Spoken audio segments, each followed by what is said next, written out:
All right, welcome everyone. Thank you so much for joining us. I want to introduce my colleague, Elizabeth Troutman. I'm Beth Langley. Thank you for being a part of what is now our second in our monthly series from our labor and employment attorneys at Brooks Pierce. Just a little bit about us.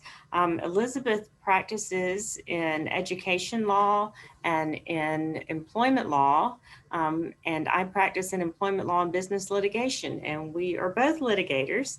What we're going to talk about today is really we've been doing a lot about COVID-19, but we're going to focus today about giving you some previews about what we see as far as changes in employment laws with the new administration.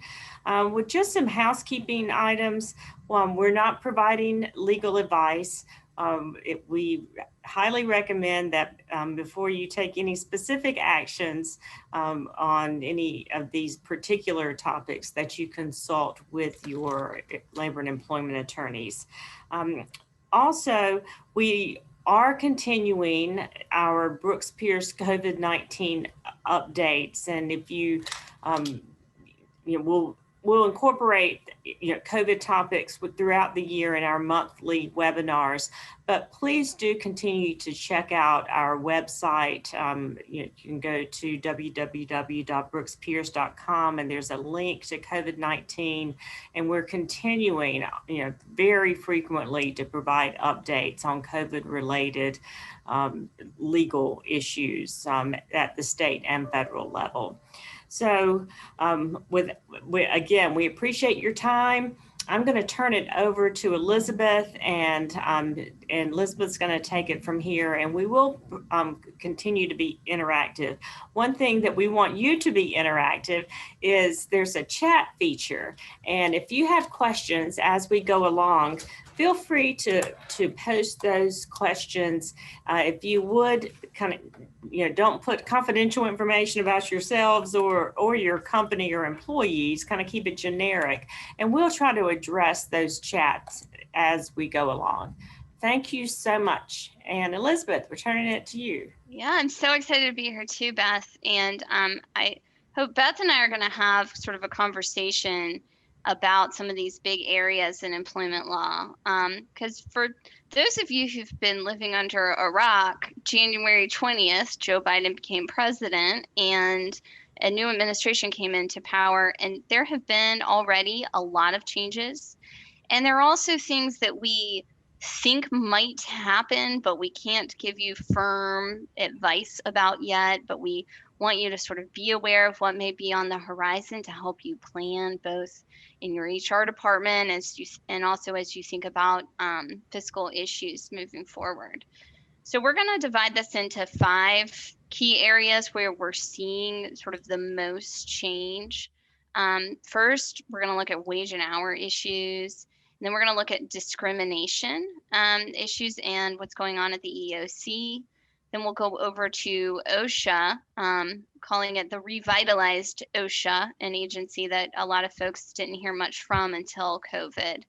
And then we're going to talk about some labor issues and speech issues around the NLRB, and then end with some discussion about antitrust and non-competes and where that area of the law is, particularly with respect to this new administration.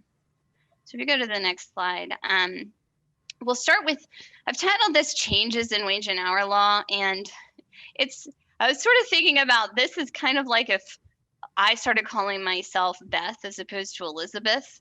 My name is still Elizabeth, it's just a nickname, but it is quite different. So the laws in wage and hour are pretty much the same right now, but the enforcement is very different looking. And so the laws have always been there, but we want to kind of point out some areas where enforcement is an issue and that you might want to be thinking about and being extra vigilant about. So next slide. So the Department of Labor is going to and has already started to be much more aggressive in enforcement of wage and hour violations, particularly failure to pay overtime, minimum wage violations. We're already seeing also a much broader interpretation of what joint employment looks like. Just saw as we were walking into this webinar that the Department of Labor sent a proposed rule up to OMB about how to define a joint employment arrangement. That's something that the Trump administration had defined in a rule, and it looks like that's going to change, and your arrangements with other organizations could come under scrutiny for joint employment. And then misclassification of employees as independent contractors and the wage violations that come from that: failure to pay overtime, failure to record keep, failure to pay minimum wage. All of that are areas where we think there's going to be a lot of enforcement. And if you'll go to the next slide, we're already seeing this. And Beth, I don't know if you've seen so much activity in 1 month before, but it seems like every day we're getting a new alert about a different enforcement action that the Department of Labor has taken. Yeah, that's really true, Elizabeth. And it, used to be we would get one update a day from Department of Labor. Now we're getting 3 or 4, and with numerous press releases about enforcement activity. And and it's not just against really big companies, they're going after everybody. So it's something to really be aware of. And on Elizabeth's last slide, she used a phrase, wage theft, and that's the phrase that's being used. I mean, it used to be that it would just be failure to pay overtime or misclassification. But this phrase, wage theft, is what's being used as far as failure to properly pay employees the wages owed. Yeah, I think that's a really good point too, because it's sort of the frame that this administration is using for looking at wage and hour issues. There are significant penalties to these kinds of violations, and they are not hesitating to impose them. I'm sorry, go finish up, Elizabeth. No, you go. Just one thing to always be aware of with wage and hour issues is that there is individual liability. So, it's not just the owner of the company. The definition of employer is, it involves that level of manager and officers, anyone who had input on making payment decisions. And that includes HR managers. So that is something to be very aware of, and another reason to make sure that workers are properly classified and that all employees are paid all wages owed, including overtime. Victoria, if you'll go to the next slide, one of the ways that they're sort of speeding up the enforcement in the wage and hour arena is that this administration repealed a safe harbor rule that was in place under the Trump administration, where employers could basically self-report violations and reduce their liability or the likelihood that they would be subject to penalties. That rule is gone. It was repealed on January 29th. And so there really isn't just a safe harbor. Oh, whoops, sorry. And so I do think now is a good time to look forward, make sure your practices are really strong in wage and hour, and that everybody's getting paid all the money that they earned. Next slide. So let's talk about independent contractor status a little bit, because on January 6th, the Trump administration put into place a final rule defining what an independent contractor is. Such an awful day that it sort of wasn't noticed, but when the Biden administration came in, they paused. They placed pause on that rule and said, we're not going to put that into place yet. And it'll be interesting to see what happens, because I do think that everybody is looking for more clear definition around what is an independent contractor and what is an employee. And the Trump administration had taken the position that Instacart and Uber Eats drivers, just as one example, were independent contractors. And the Biden administration very recently pulled back on those opinions. So we're seeing this at least movement towards a more narrow definition of what an independent contractor is. I do think that this is an area where a lot of folks carry a lot of risk because the standards have been so mushy. And so I do hope that there are clear standards going forward, but we're not quite sure what those will be. And so if you have people who you are paying as independent contractors, it's worth looking at to make sure that they really truly are independent. Beth, do you have anything to add about that? Yeah, I mean, I think, yeah, this issue has been, it's always been an issue. I mean, when I say always, I'll say it's been an issue since I've been practicing. That's a long time. But it got a lot of scrutiny, you know, in the last dozen years, particularly. And then when you take that in the backdrop of what was going on in California with their state legislation that said, you know, like Uber and, you know, all of the gig workers were employees. And there's been so much litigation over that issue. So it's going to be really interesting to see how this actually shakes out in the Biden administration. So I don't think that now is a good time if in your companies to try to be stretching the limits on the classification of workers and classify more people as independent contractors. I just can't envision that that Biden administration is going to be more lenient. It's, you know, if anything we're seeing with all of these regulations and executive orders, they're pulling back and being more employee friendly. So that's just not necessarily. It doesn't take a crystal ball to figure that out. Yeah. Well, when you're pulling back on a rule that had it sort of very clearly defined to find more people independent contractors, you know where this is headed. So it's just a question, I think, of whether we stay in this extreme gray area or maybe we move to a color that's closer to black or white. It'll still be mushy, I'm sure.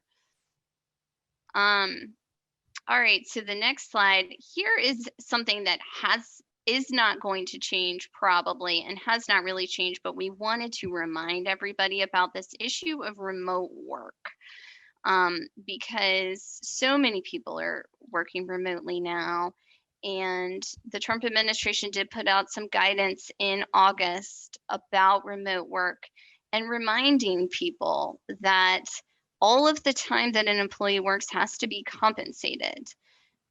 Even if they worked more than you wanted them to work, they still worked, and you can address that through other means and putting more stringent rules around when people are working, but you do need to pay people. And so when they're at home, you know, what are the standards that you have for making sure that they're keeping accurate records and you have a process for determining the amount of work each week and paying overtime? All those things are really important, even though we're not in the office. I think clear communication is really important. And, you know, I think everybody moved into remote work so quickly, but it's never too late to have some direct communication about what's expected and how to track hours and communicate about that. So if you'll go to the next slide, Victoria, here are a few areas where we think there may be congressional activity and, you know, nothing firm yet, but some things to be thinking about, especially from a fiscal perspective. I'm sure a lot of you saw the headlines about the minimum wage going up at the federal level. That bill is still sort of making its way through Congress. The proposal right now is that the minimum wage be increased to $15 an hour nationally. It seems somewhat doubtful that that will make it through. The first question is whether the change in the minimum wage law is something that can be done through budget reconciliation in the Senate, which would only require 51 votes to pass. So if it can get through budget reconciliation, then the next question would be, do they have 51 votes for $15? Or is it going to look more like $11 as one proposal out there? So we'll see. But if you do have a lot of folks that you're paying minimum wage, it's worth starting to plan that this could go up. Similarly, we expect potentially an increase in the minimum salary to qualify for the white collar exemption. You all may remember that the Obama administration had increased the minimum salary to around $48,000 annually, and that ended up getting rescinded and rejected by some courts for various reasons because of the benchmarking that was included.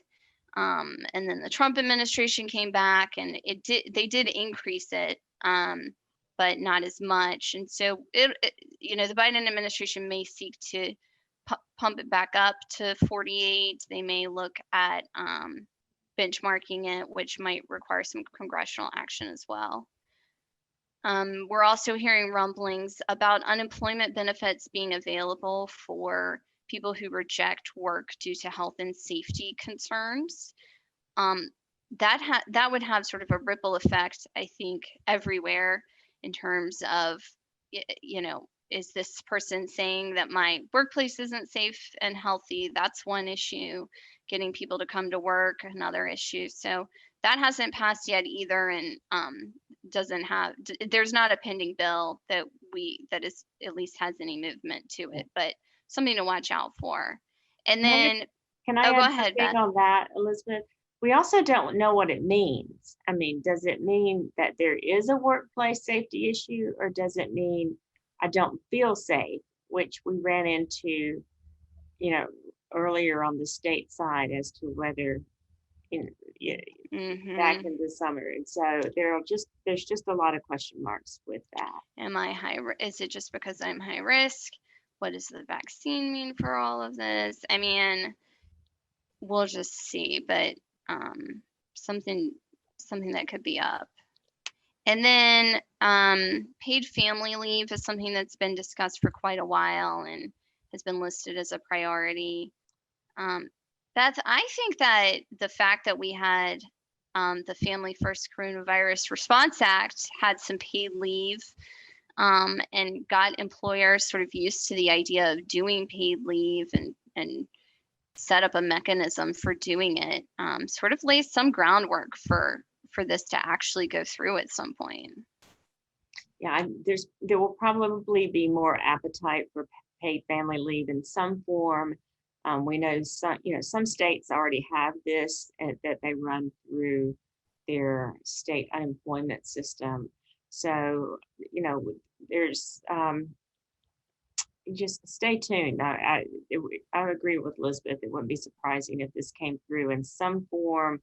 Again, under the current FMLA, that's applicable to employers with 50 or more.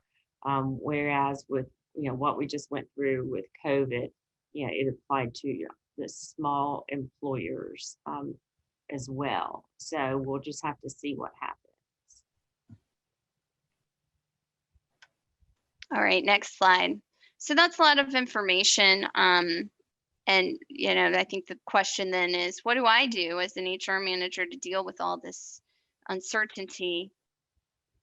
I think some important things you can go ahead and do is look at your practices, look at your arrangements where you could have joint employment liability, look at your classifications of people who you have as independent contractors and consider, what kind of risk you're carrying there, and if they really are properly classified. look at your remote work arrangements,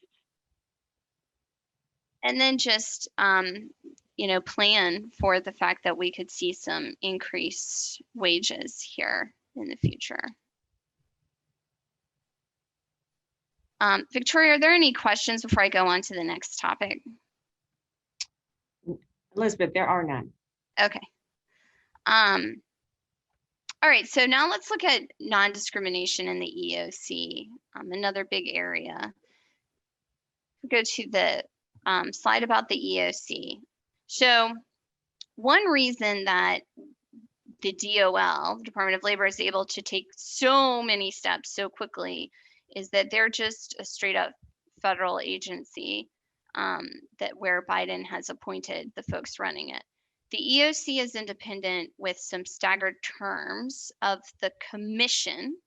And so currently it has 3 Republicans and 2 Democrats, and that'll be the case through July of 2022, we anticipate. So they aren't going to just come in and change all the rules at once, but we are seeing some changes in this area. Go to the next slide. So one big push that the EEOC has had is to really increase the number of cases they're able to resolve within their process, as opposed to going into court, and really pushing the parties to resolve things. So they adopted this new conciliation rule in January, went into effect in February, and the idea behind the rule is that there's more transparency when the parties go to conciliation, when a finding has been made that there's been a violation and the parties are coming together to try to come to some kind of resolution. More information is going to be available to employers. The other thing that they've done, and I want Beth to talk about this because she's experienced it more directly, but is they've been pushing employers not to just do mediation as a perfunctory matter, but really to have it resolve. And so they have, they still require employers to submit a position statement. It used to be that requirement would be extended in the case of a mediation at the beginning of an EEOC process. Excuse me. And the idea is there to get everybody more information and really push the parties to come to an agreement. Yeah, I'll add just a little bit about that. For years and years, the EEOC had what they called a triage system. And so cases would be, and maybe they still do, but this is not, the triage system was linked to whether or not your case was selected for mediation. So the triage was A, B, and C. C cases, they dismissed immediately. You know, you could see on its face it wasn't related to EEOC matters, or it was well past the statute of limitations for filing the claim. B cases were those, we really don't know what happened here. We'll send it to mediation and see what happens. And while the mediation process was taking place, the employer respondent did not have to submit a position statement. And the A cases were the ones that the EEOC saw right off. We're really interested in this and we're not going to let you mediate. And you always knew if you did not get a mediation option that, oh, this is bad. You know, we're going to try to do something to get this resolved quickly. And, you know, sometimes we did some real contortion-like things to get things resolved because we could see this was not headed a good way. You're fighting the government in because they put that in the litigation bucket. So for the B cases now, all those ones, and we don't know who's an A and a B anymore. That's another thing. We don't know. So all of those matters that don't get dismissed right off, everyone's going to go to mediation for the most part. And they're no longer going to grant an extension of time and put off the position statement. You're just going to go to mediation. And as Elizabeth was saying, the thought behind that is they're going to put some pressure on employers to really be more diligent about getting matters settled, not just, oh, I'm going to settle it for the cost of the position statement and get a little free discovery. That they're kind of doing away with that model. And the other thing they want to do, I mean, maybe you can get it settled for that, but they want to get rid of that mindset, I guess is what I'm saying. And the other thing they want to do is move things along faster so that the cases are not just sitting there for, hopefully, they're going to clear that docket so that we're not waiting 12 plus months to find out what happened. So, I've had a couple of these so far. They're still doing remote mediations. This just started in January, January 2021. And if you've been through one of these, the mediations are sometimes they're by WebEx. If the charging party doesn't have that capability, they're by phone. It's just it's a really different way to try to resolve a matter. But that's the process right now. Thanks, Beth. That's extremely helpful to know. If you receive an EEOC charge, obviously, please contact an attorney. Yes. Don't do it yourself. Yeah. All right, next slide. So another area where there's been just some guidance put out is on this idea of religious accommodations. The law here is not new. Title VII requires that employers provide religious accommodations to employees. When doing so does not pose an undue burden or undue hardship. But the EEOC really hadn't put anything out about this since 2008. And they recently published this manual. And I actually think it's really helpful because it combines, there's been a lot of litigation in this area. And so it kind of combines all of these recent opinions into a usable format and has some good examples. But I think the important takeaway is that you are obligated to accommodate an employee's sincerely held religious beliefs. And this has been coming up a lot in the vaccine context. So don't forget about that obligation. The standard is for showing an undue hardship is that it's more than de minimis impact on your business. That's really going to look at really the cost and size of your organization compared to the request of the employee. We'll go to the next. It's a pretty tall burden to show an undue burden. Didn't mean to use the same word in the same sentence, but there's a lot to showing an undue burden. Well, and the other thing I think that's really hard to show is that a religious belief is not sincerely held. Correct. And that's something that they address in this manual as well, just pointing out specifically that just because you don't know about the religious practice or it's not that common in a particular religion, doesn't mean that it's not a sincerely held religious belief or that it isn't something that needs to be considered for accommodation.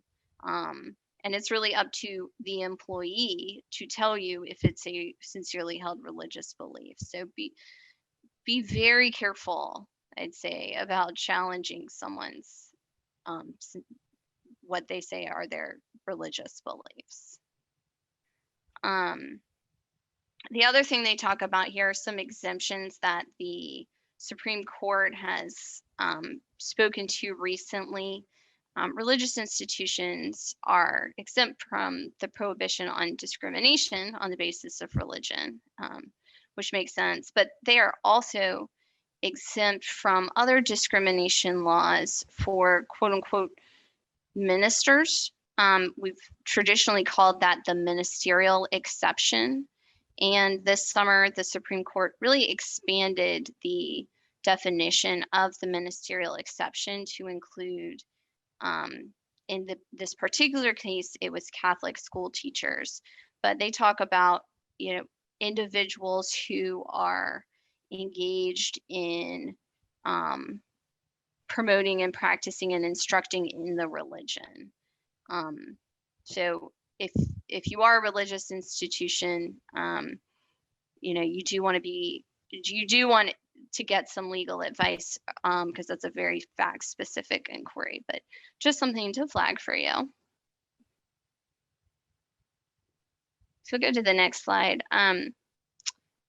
Also this summer, the Supreme Court came out with Bostock versus Clayton County, which is another landmark case that clarified that under Title VII, discrimination on the basis of sex includes discrimination on the basis of sexual orientation or gender identity. So this is something where, if you have not already looked at your policies around discrimination, it's worth looking into to make sure that you don't have discriminatory policies, and that you are being inclusive. And upon taking office, the Biden administration has directed all federal agencies to look at their policies and ensure that they are complying with this interpretation of discrimination on the basis of sex. I will note for educational institutions that this includes Title IX. So the Trump administration had taken the position that Bostock did not apply to Title IX because it was decided under Title VII. And this administration has said very clearly that Title IX's prohibition on discrimination on the basis of sex includes discrimination on the basis of sexual orientation and gender identity. Beth, do you have anything to add there? I think this is one of these, and I'm about to sneeze, I'm sorry, where handbooks really need to be specific and revised.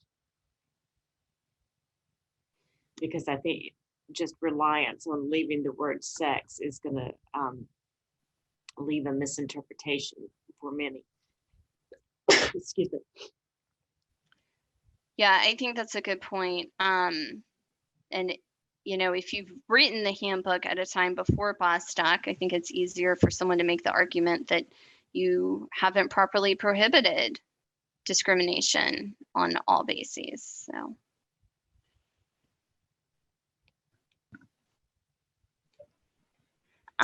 if you go to the next slide, Victoria, there's some other areas in non-discrimination, we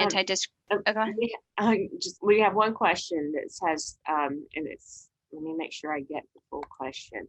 It says, other than Christian Science, are you aware of other religions with tenets that would lead an employee to assert a sincerely held religious belief against vaccination?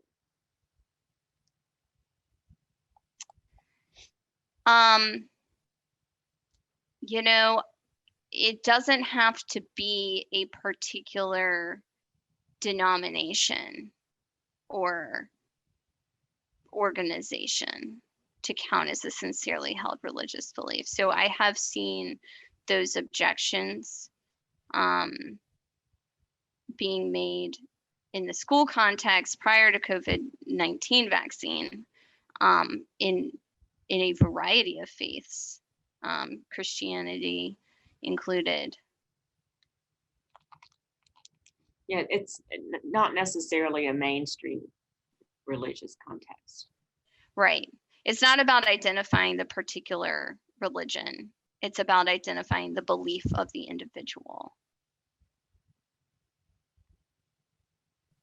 That's a good question. That helps kind of frame it, that this is really, it's broad and it's about the viewpoint of the individual, not necessarily the identifying a particular named religion. Right.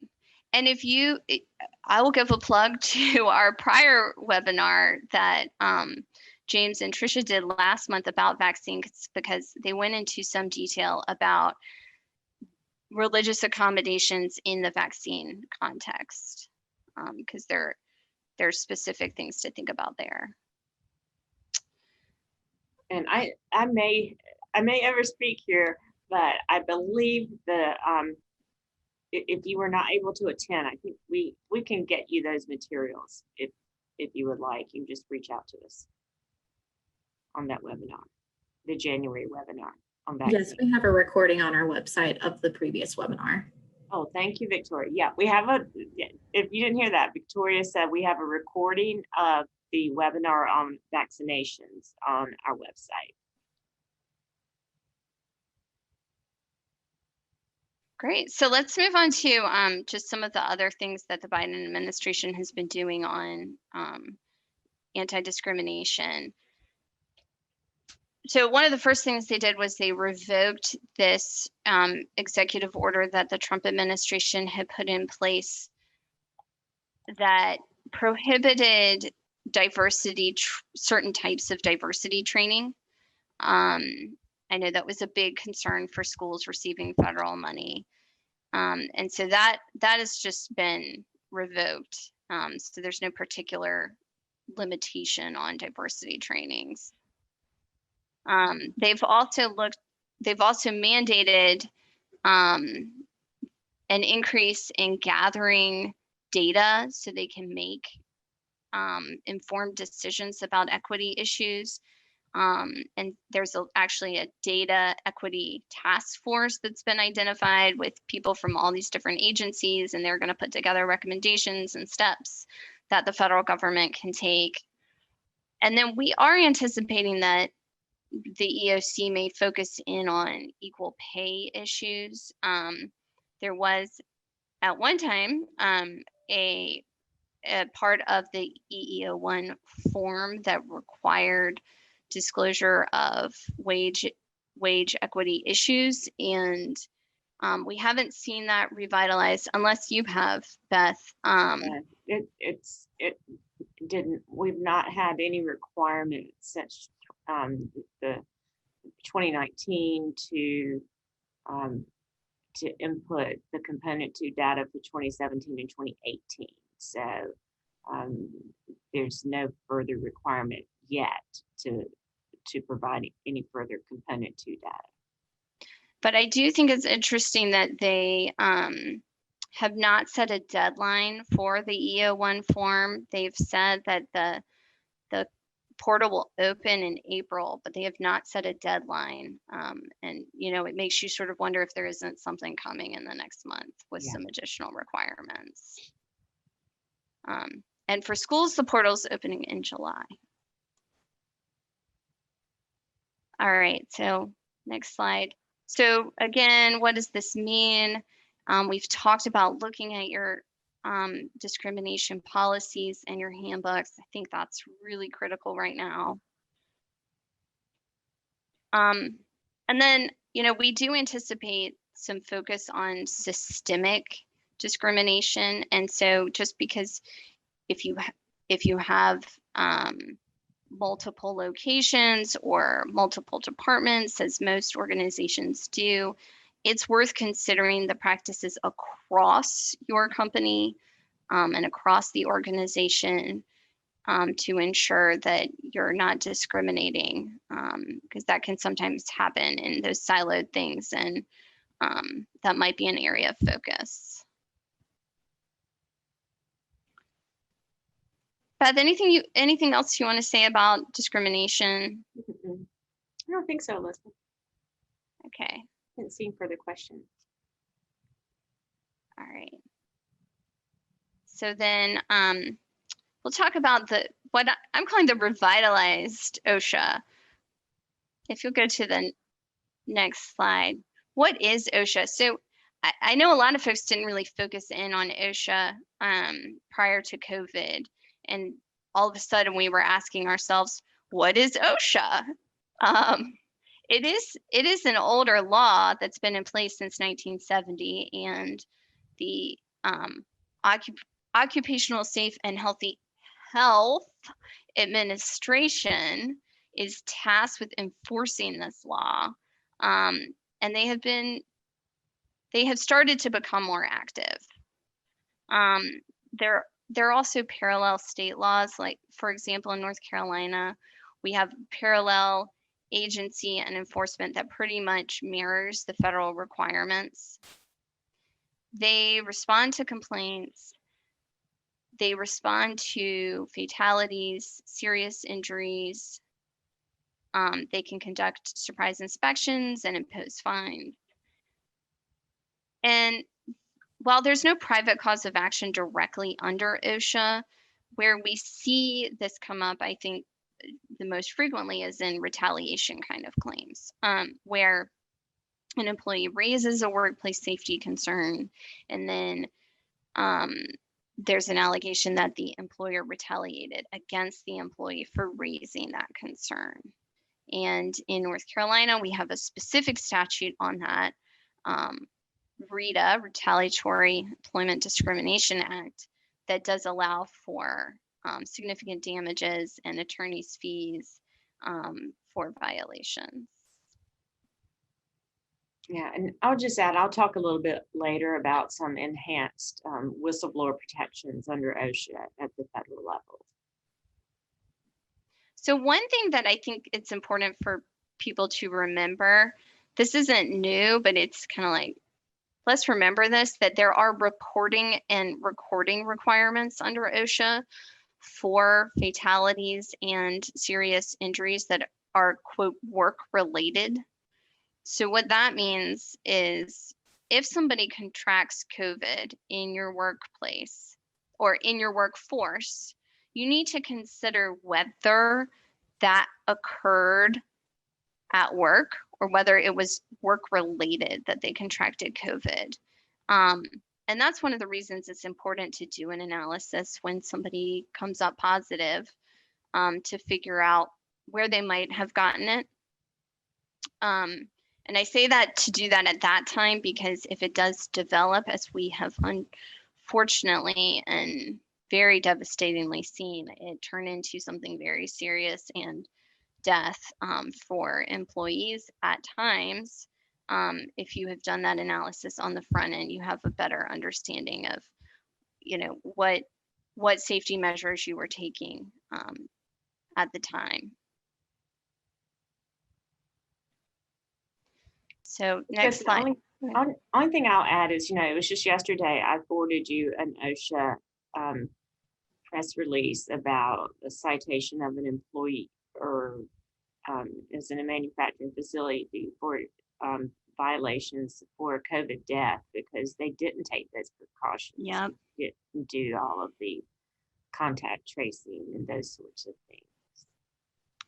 Well, so this is another area where the Biden administration is really amping up. And I've read that they've hired a lot more people in OSHA to start enforcement, that there have been many complaints filed before that are now being looked into.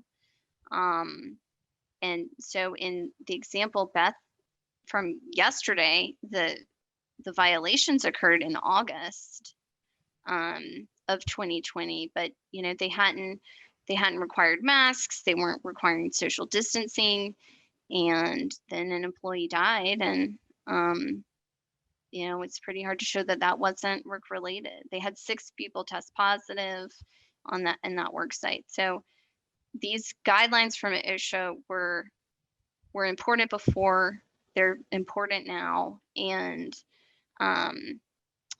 the Biden administration one of the things that they've done just very quickly is to take the guidelines that the Trump administration put out and basically say these aren't optional. So changing the language from should to shall around masking and social distancing, ventilation, cleaning, reminders to people, communicating with people about COVID. And so that was one of the very first things that they did. Then the other thing that Biden did is he directed OSHA to issue what he's calling an emergency temporary standard by March 15th.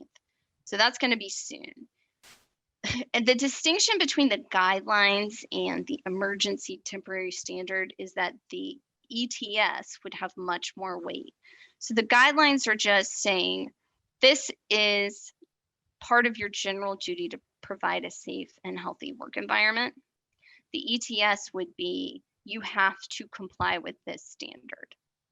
And so it would carry more force, and we don't quite know yet what would be in that standard, but do anticipate it would include a lot of the safety things that are in the guidelines already.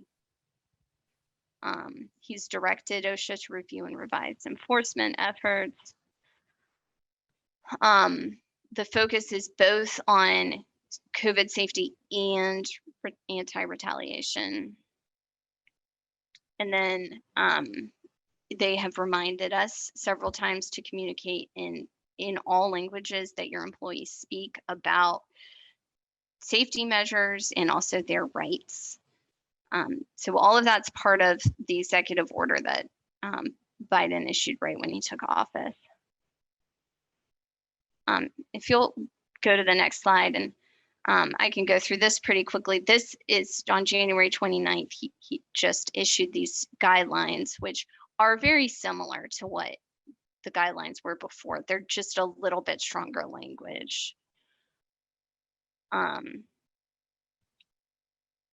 So next slide. So more to come. Like I said, we're looking at a streamlined process for COVID-related complaints, communicating. And then this retaliation issue, I think, is one that it's really important for employers to be thinking about. When people are raising health and safety concerns at work, be open to that.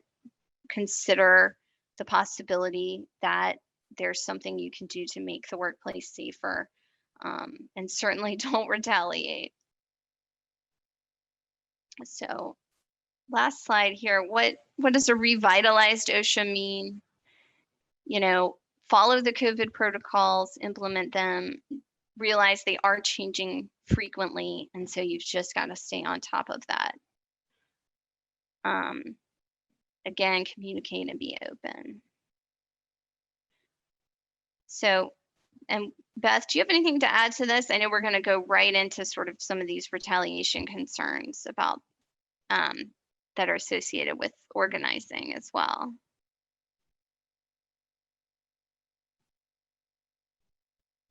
For help, I unmuted. There was a train coming by. I'm sorry, so I muted. No, not really. I think that was, we just stay tuned because we're going to have more, as you mentioned, with the temporary standards. It just heightened awareness on safety, and I think just a heightened awareness when employees raise safety concerns to just to be I think empathetic to those concerns. I think everyone's nerves are really raw, and just make sure that you keep in separate buckets as much as you can those safety concerns and not mixing those up with disciplinary issues. There was a question about whether you'll get copies of the slides. And Victoria, I believe what we typically do is send those out in the next day or so. Is that correct? That's correct. We'll send out a copy of the slides as well as a recording of this webinar. Great. Thanks. So Beth, I'm going to turn it over to you. Okay. There was a question about the best place to obtain the current COVID protocols. And that's, I believe, if I'm understanding the question, that would be the OSHA guidelines. And would that be on the OSHA website? Yeah, they are right on the OSHA website. The other thing that they do a lot of times is refer to the CDC industry specific guidelines. So you're going to want to look not only on the OSHA website, but also on the CDC website. And they do have usually some industry specific things to look at as well. Thanks for that. Well, in our remaining time, I'm going to talk about two specific topics. The first one has to do with labor relations, and kind of getting into that. I'm not a huge baseball fan, but I do like this, the Yogi Berra phrase of it's like deja vu all over again, because that's what we're going to have here, I think, for the next 4 years. If those of you who've dealt with National Labor Relations Act issues, and we can go to the next slide, Victoria. The National Labor Relations Board administers the National Labor Relations Act, and kind of like it's one of those dusted off statutes. Yeah, it's been around for 100 years almost, and I think a lot of us were like, what? Why do we have to know about this? But it's because it got revitalized about 15 years ago, and to be used in many non-union settings, because particularly down here in the southern region of the United States, we don't have a ton of union workplaces. But there are two particular provisions of the National Labor Relations Act that started being used a lot in the non-union setting. And the two are, and I'm not going to get too weedy in the statute, but the two provisions are one that has to do with unfair labor practices, and the other is called protected concerted activity. So the unfair labor practices piece really has to do with, what actions employers take when there is some sort of activity with, attempt to organize a union. And folks, there's a lot of activity going on in North Carolina, whether you know it or not. There's a lot going on, and a lot of attempts to organize our workplaces, and it's going on at the ground level, and a lot of it is being characterized around two really hot button issues that Elizabeth just talked about. One is wages, and the other is safety. And those two issues are being used or being talked about as a way to getting employees really thinking about, we should organize. So you should be aware of that. And the protected concerted activity part of the act states that employees have every right in the workplace and even outside of the workplace in social media between themselves, so two or more, to raise concerns about the workplace. So they can talk about work conditions, they can talk about their wages, they can talk about their boss, or bosses, and they can do it in ways that you don't like. And it's protected. So we have seen in many times that folks, employees post some really not nice things on social media about their workplace, and the National Labor Relations Board will say, listen, you can't fire somebody for that because that's protected concerted activity. So next slide, please, Victoria. What we end up having a lot, and why I go back to the Yogi Berra, it's deja vu all over again, is that we have this board that is comprised of political appointees, and similar to the EEOC, but I think maybe a little more. Every 4 years, it seems that we get a swing in the philosophical view of this board based upon the composition. So I just want to tell you a little bit about the composition. It's a 5-member board appointed by the president. The board members have staggering terms, and the board kind of serves as what we call a quasi-judicial body, because there are administrative law judges. They stay all the time, but the cases that those judges decide get appealed up to this board. And then the board really makes the decision, the precedent, kind of like they're the court, right?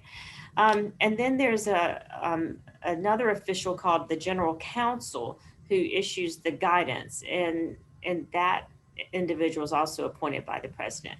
So what we often see is that there's a swing between policies, and particularly how that concerted protected activity is interpreted as administrations change. And I want to give you an example of that. Next slide, Victoria. And maybe this isn't, we'll see how this pans out. Next slide. So what changes have we seen? The acting general counsel, Peter Orr, who was appointed by President Biden, he's acting, hasn't been approved yet by the Senate. He's withdrawn 10 memoranda of guidance from the former general counsel, Peter Robb. And next slide, Victoria. Here's one in particular that I think you should just sort of keep your eye on. We had a guidance from the prior administration, from Peter Robb, that really went straight to the heart of handbooks and how to draft handbooks, what can be in them, and kind of almost like a how-to guide not to violate the section of the Act concerning protected concerted activity. And on February 1, the new acting general counsel, Peter Orr, repealed that part. And he made it really clear that, and philosophically, I understand this, that if you're on the board as general counsel, you do want, they want to promote unionized activity, collective activity. Next slide. And so part of what they revoked was this part here. It was the guidance on handbook rules, and the topics covered that have been revoked were topics on social media, confidentiality policy, civility, photography, and subordination. Now, I don't want you to think that they're saying, wait, all of this, you can't have those in your handbook. What they're saying is that there have been several cases that the board has ruled on in the last few years that we don't think you need that guidance anymore. We think that there's enough case law out there that we don't need to have a board guidance. So one question, if you follow these cases, you also see where some of the cases get reversed a good bit. So this is just a thought. I just want to stay tuned and see once the members on the board kind of change a little bit with new appointees as terms stagger, if we see changes in how these rules get interpreted, how that provision of protected concerted activity gets interpreted. My other just takeaway is be very careful when you are taking what we refer to as adverse action against employees. And I need to talk really fast and get to the antitrust part. Next slide. The non-compete part, I was going to say it all started with the sandwich delivery. If you have non-competes in your workplace, my big takeaway here, next slide, is just really be cautious as to how far out the organization goes. We fully anticipate there's going to be a strong enforcement at the federal level from the FTC and from the DOJ as far as the antitrust crackdown on non-competes, except for at a really high level and for just only allowing them for employees who have access to really high-level trade secrets and confidential information. And why I say it all started with a sandwich, because there was a company that was putting non-competes on bicycle sandwich delivery employees, and that's really what started all of this high-level scrutiny, down to a white paper analysis and deep dive on how many employees in America were subject to a non-compete in the Obama administration. We really expect that this is going to be a big deal. Next slide. The FTC has already been enforcing broad categories of like saying that these are antitrust violations for broad categories of where there's like employers working together saying we're not gonna, it's that, I would say the friendly non-poaching deal. Next slide. And let me kind of, another thing that you all probably have read about was there was an antitrust guidance for human resources. And this is going a little bit beyond non-compete, but just antitrust issues that affect the kind of the HR perspective. So antitrust enforcement in general has really picked up, and we think it's going to be bigger in the Biden administration. So next slide. Things to think about. You're not allowed to share with competitors your employment information, how much you pay, what your benefits are. That's considered to be an antitrust violation. You can't have these friendly non-poaching agreements with your competitors, like just to say, I won't hire your employees if you don't hire mine. There's been a lot of litigation from the feds on that. I've given you some examples here. Just in this year, there was a federal grand jury indictment against a really large healthcare organization's subsidiary for allegedly conspiring with other healthcare companies not to hire senior level employees. Next slide. Any sort of wage or salary price fixing, that's the Department of Justice has taken a hard view on that. We've had some of that litigation here in North Carolina against our universities and their health systems. Next slide. So some key takeaways, really limit your non-competes to those key employees who have access to trade secrets. Again, don't share your salary and benefit and perks with competitors, because the DOJ, Department of Justice, federal, is enforcing that as an antitrust violation. And just really make sure, even with agreements that you have with competitors on any issue relating to employment, make sure you get an attorney to review that for antitrust compliance, because this is going to be a heightened issue at the federal level. One of the things that next slide, please. We just last Friday, a news alert from the Department of Labor that OSHA is now going to be enforcing retaliation complaints for reporting antitrust violations to supervisors or the federal government of antitrust violations. So this is really another reason to just have the top of mind. It's just another employment issue to keep in mind.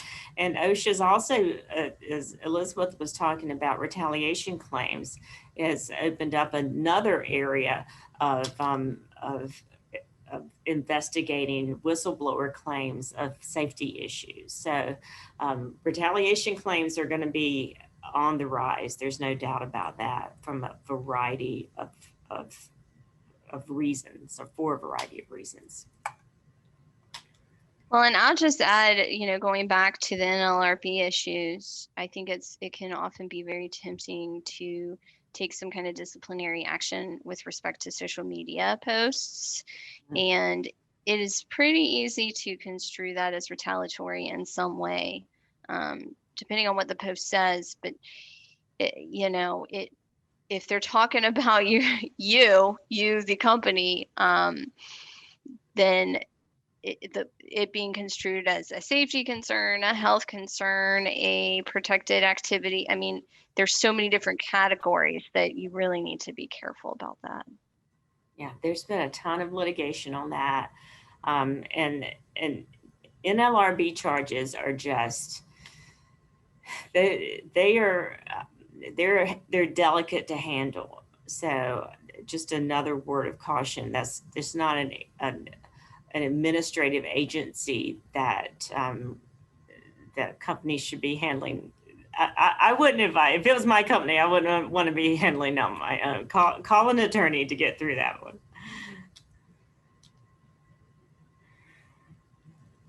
Even better, you can always call an attorney before you That's right. Take the disciplinary action to figure out whether, what your risks are as you do that, or That's whether to do that. That's so wise, Elizabeth. Our goal is to prevent those charges. We like to prevent, right? It'll save you a lot of heartache. So any questions? I know we've run a little bit over. We really appreciate all of you attending today. If you have any specific questions for us, feel free to reach out. I know we kind of ran on time, but we'll be glad to do any follow-up. And as Victoria said, she'll be sending out both a recording and the PowerPoint slides after our presentation. It'll probably be a day or so as she gets this downloaded and it gets everything out to everyone.